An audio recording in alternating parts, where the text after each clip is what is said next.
আমার বেশি কিছু নেই, কিন্তু যতটুকু আছে সেটুকু ভালোবেসে গুছিয়ে রাখি। সো হ্যালো এভরিওয়ান, তোমরা সবাই কেমন আছো? জলপাইগুড়ি জেলার থেকে আমি রিদিকা। আজকে সকালে অনেক ভোরে ঘুম থেকে উঠেছি। ঘুম থেকে উঠে ভাবলাম একটু পুকুর পাড়ে হাঁটতে যাই।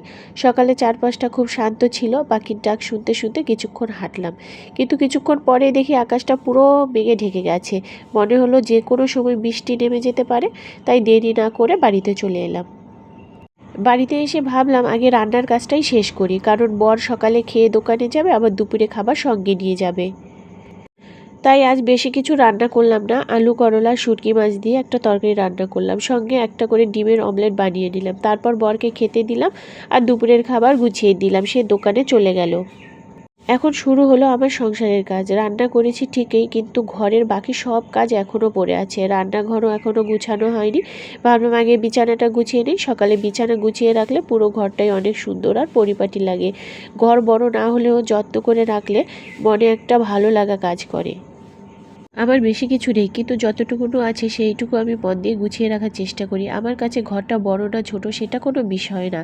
ঘরটা পরিষ্কার পরিচ্ছন্ন আর পরিপাটি থাকলেই আমার ভালো লাগে। নতুন নতুন জিনিস কিনে ঘর সাজানোর সামর্থ্য হয়তো আজ নেই, কিন্তু তাই বলে নিজের ঘরকে ভালো না বেসে কি থাকা যায়?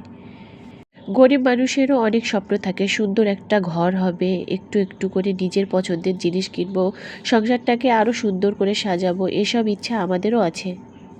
কিন্তু সব ইচ্ছা একদিনে পূরণ হয় না, তাই বলে স্বপ্ন দেখাও বন্ধ দেওয়া ঠিক না। আজ যা নেই হয়তো একদিন সেটাও হবে, তাই আমি কষ্টকে কষ্ট ভেবে বসে থাকি না। নিজের কাজ মন দিয়ে করি আর বিশ্বাস রাখি পরিশ্রমের ফল একদিন না একদিন অবশ্যই পাওয়া যায়। আমি মনে করি সুখ শুধু অনেক টাকা থাকলেই আসে না, সুখ আসে নিজের মানুষগুলোকে নিয়ে শান্তিতে থাকার মধ্যে। দিনের শেষে সবাই ভালো থাকলেই সেটাই আমার কাছে সবচেয়ে বড় পাওয়া।